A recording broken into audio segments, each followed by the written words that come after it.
I'm heading off an hour north to Villa Farnese in Caprarola, which is a small town in the province of Viterbo, about 40 miles from the centre of Rome, to visit one of these great gardens made by a power-hungry cardinal. I've come to Villa Farnese mainly because I've always wanted to see it. But the reason why people have come here in such great numbers is because it is generally reckoned to be one of the most perfect examples of a surviving Renaissance garden.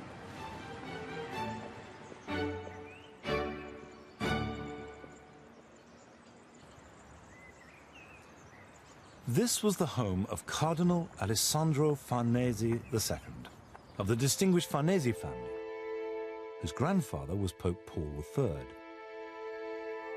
Pope Paul had originally commissioned the building as a fortified castle at a time when Rome was almost constantly at war. But by the time the cardinal inherited it in 1549, all that had been built of this fortress were the five-sided footings.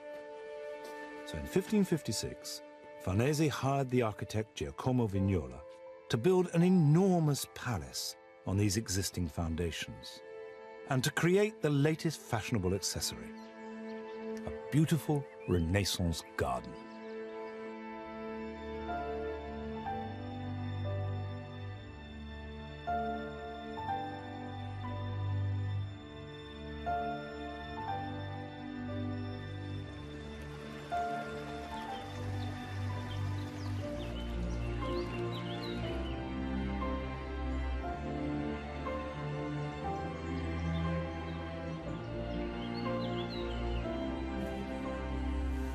There's no doubt that we have this idea that Italian gardens are all formality, clipped hedges, green, at best, very mannered, calm, stately type of garden, but at worst rather bleak, even hard and harsh compared to our love of flowers. And I think that's one of the things I want to know, is what were they like? How have they evolved? And is what we're seeing now a true picture of Italian gardens as they've developed through history?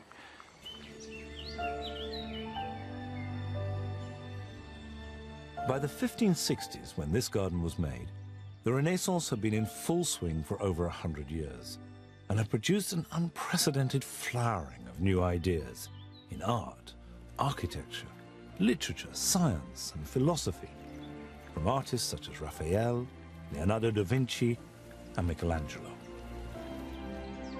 But this wasn't just about paintings and sculpture.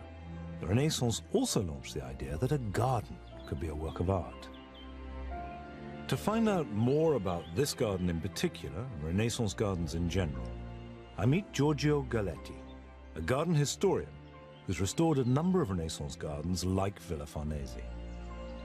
The ideas of order and symmetry and harmony were key parts of Renaissance thought, weren't they? Vignola used pure geometry, and also he designed this garden on pure geometry according to a square grid.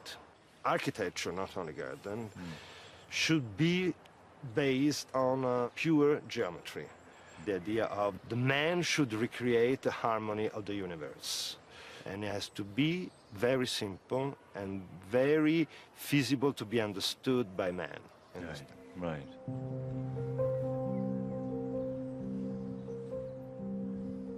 This grid-like formality might appear constraining to modern British gardeners, but it was designed to create order out of chaos, placing man in controlled and controlling harmony with nature.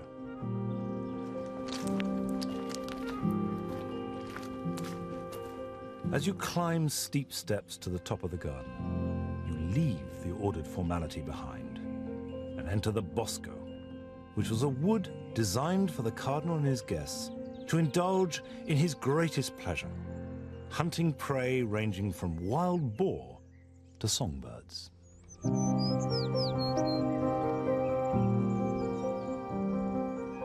It's best to think of the garden as a process or a journey. So you've gone from the ordered gardens down by the villa, then up through the bosco, this place of excitement, of hunting, of wild animals, and nature in sort of red in tooth and claw, but controlled. And then, as you come through the end of the bosco, there's a clearing. And in front of you is this apparition. It's a fairy palace. It's an extraordinarily rich creation rising up out the ground. And you've reached this state of absolute beauty.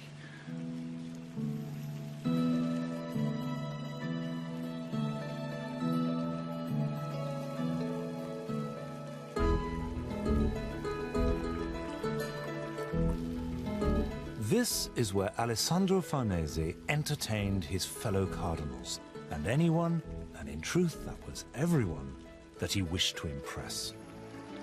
It is an astonishing ethereal fantasy. It is built from stone, water, vast riches, and an even greater ambition.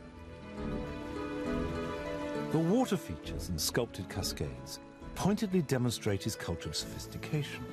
And at every turn, you can see clear symbols celebrating the greatness of the Farnese dynasty. All this fun and games was really part of power play. The most important thing that this is saying is, I am a powerful man.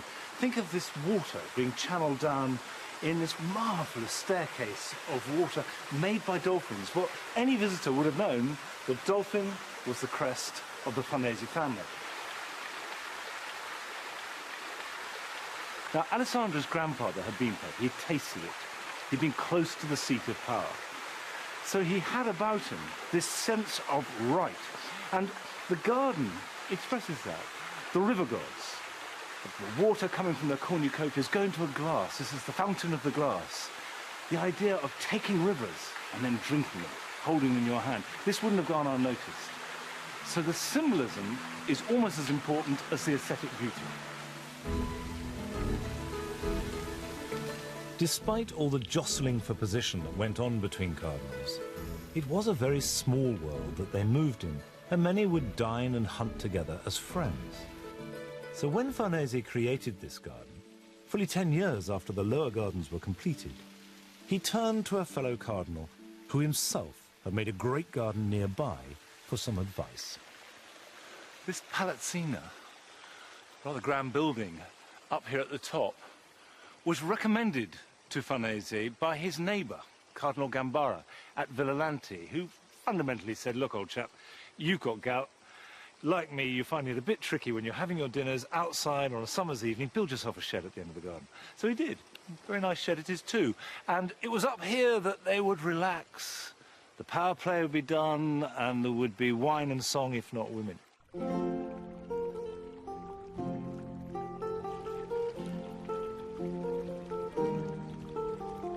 This garden is formed from an elaborate parterre of crisp box hedging, superb sculptures, and the delightful play of water. However, there is a notable absence of flowers of any kind. Yet according to Giorgio Galletti, Renaissance gardens like Farnese would originally have been filled with colour. There was a kind of symbolic flower garden, particularly a lot of lemon pots. When there was the fashion of the bulbs, or the cardinals and princes, they were in competition to buy the rarest bulb. Right. And if you talk to most people in England now, they will say, but there are no flowers. It's all just evergreens and shapes. And it's very beautiful, but limited. So what you're saying is that was never the case?